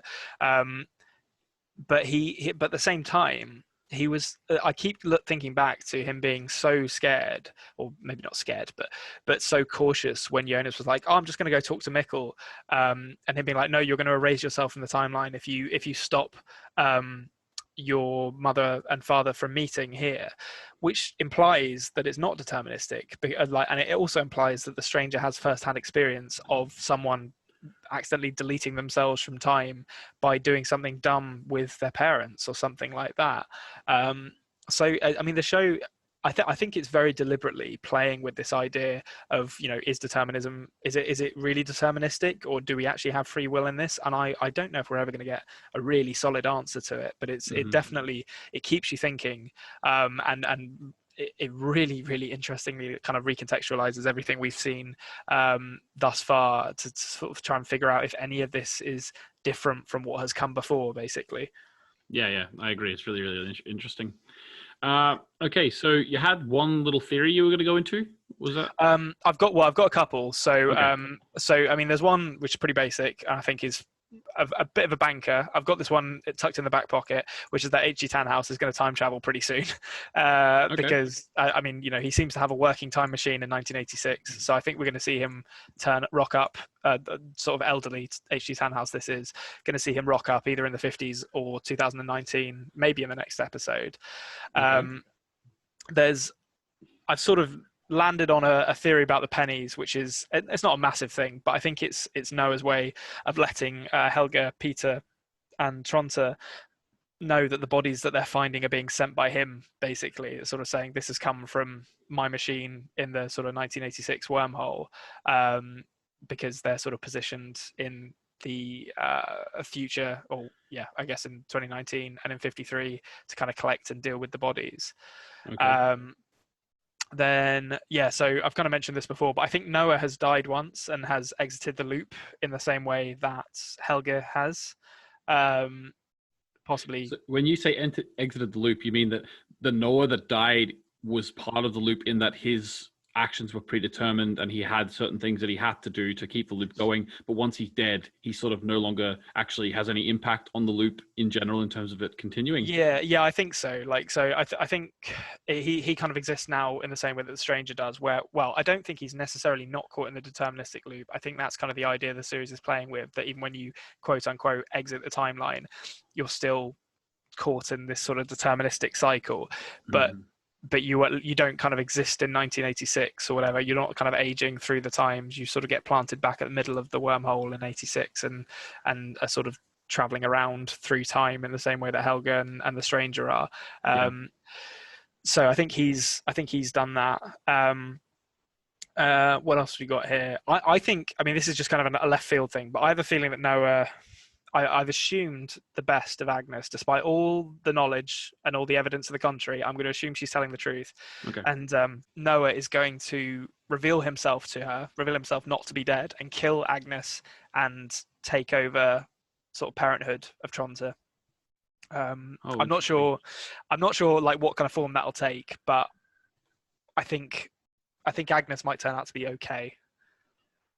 So whenever Yana, this is really interesting. So your theory would lead us to believe whenever Yana was talking to Ulrich and Tronte about the man that she saw outside, and the priest talking to the man, your idea is that actually the priest is Tronte's father, but obviously Tronte wouldn't know that because Yana didn't explain exactly what it looks like or whatever, Yeah. So like his father has been kind of outside instructing Helga, and Tronte doesn't know about it because I suppose like in the first case, like Noah is the same age in 2019 as he was in 86 and 53. So Tronte probably wouldn't. I guess no, he would recognize his father. It's not the same thing as not recognizing a child. But yeah, so he's kind of been outside the Nielsen household, right next to his elderly son, but who he is now younger than. But yeah, I think Tronte must come under Noah's influence somehow, in the same way that Peter Doppler will, because he's kind of he's the basically Noah's like adopted grandson. Interesting. I'm just going to correct something you said there, just in case we get a lot of comments about it. Oh no. Noah wasn't standing outside the house of his elderly elderly son, I suppose, as you would say. Noah was actually there with Helga in '86. I thought Yana said he was there as well in 2019. No, she saw the same man again, being Helga. She saw the same. She just said, "I saw the same man again." She didn't mention seeing them both again. Okay, that's a good point. Very small correction, but I can hear someone typing already. Yeah, actually. Yeah. Okay, awesome. Yeah. So, anything else? Any other theories? I'm interested to see how Claudia kind of goes into. I think she's going to like financially ruin Burnt, and the Tiedemans are going to acquire the Doppler house as part of that.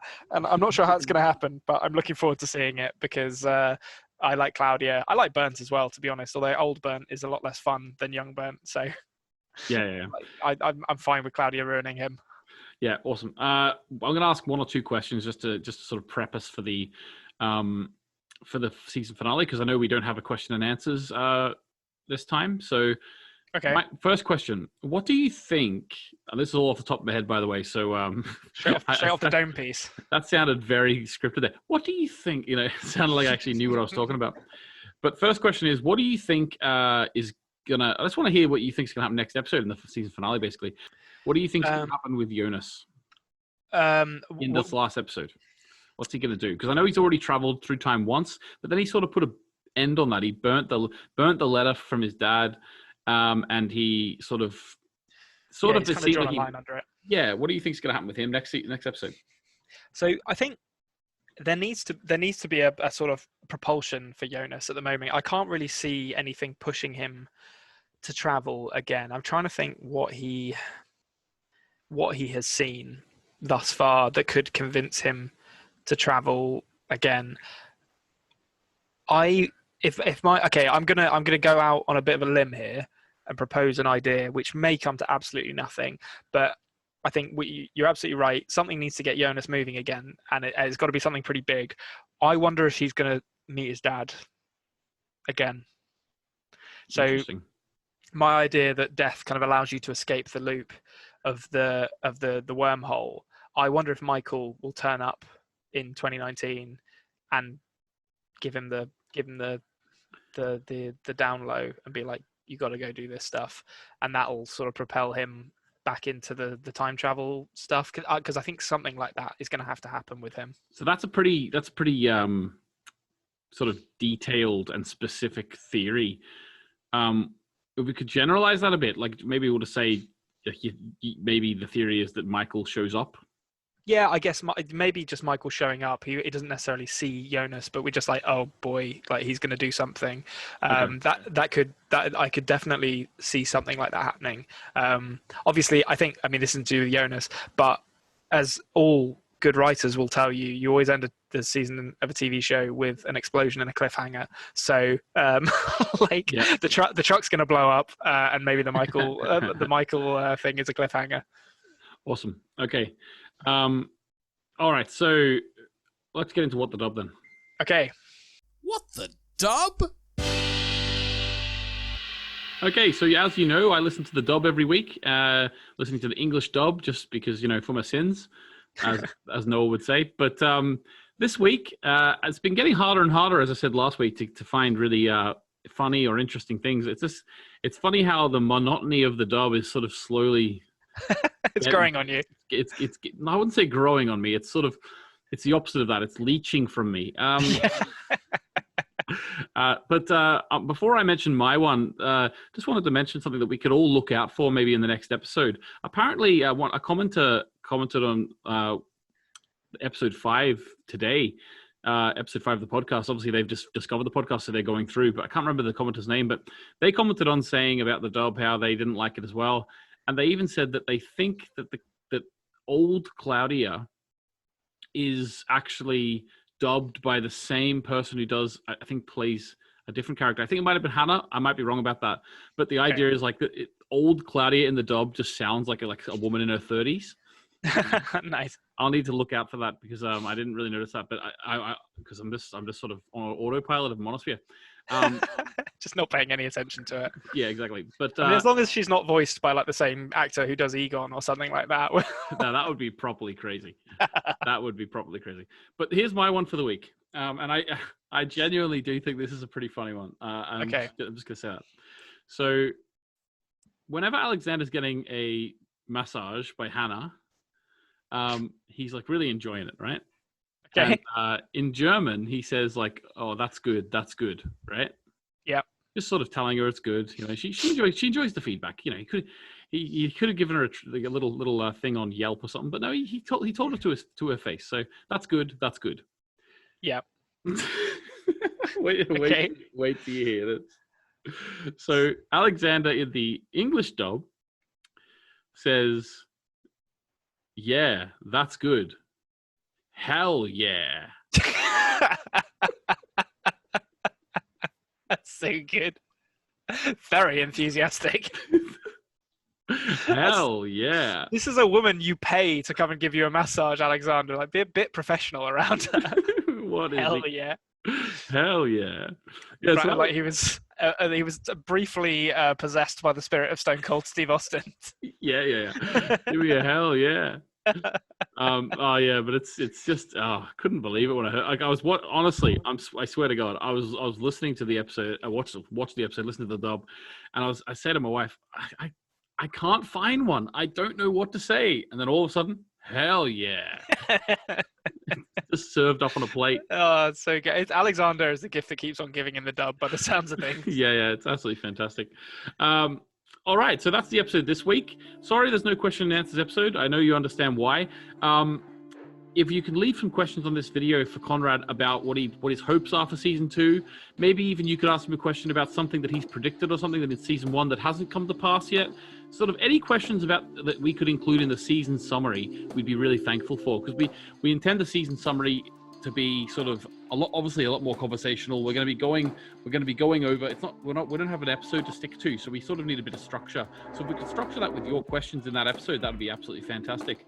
Konrad and I are also still in talks. We're going to do an episode between the seasons, just to give Konrad's head a little bit of a break. Without the same week we're doing our summary episode, we're also going to do an episode about something else. So we're sort of thinking maybe Game of Thrones. We're thinking in that realm. It's not going to be the same sort of thing where I'm leading Konrad through a show he hasn't seen. It'll just be us sort of talking about something we've both seen.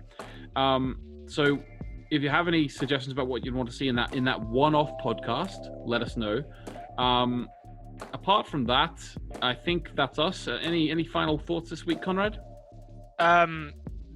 Just tune in next week for the explosion and the cliffhanger that we all know is going to happen. Yeah, so next week's the season finale, guys. So we're there. We're over a third of the way through Dark now, because remember, there's only 8 episodes in the next 2 series. So we're in it. We're in it. We're getting there. So make sure you subscribe to the YouTube channel if you haven't already. Make sure you subscribe on podcasting apps. That would really help us out. Thank you very much. And leave a comment. Let us know what you're thinking. Apart from that, goodbye. Goodbye. Thank you for listening to the After Dark podcast. Make sure you subscribe so you don't miss an episode.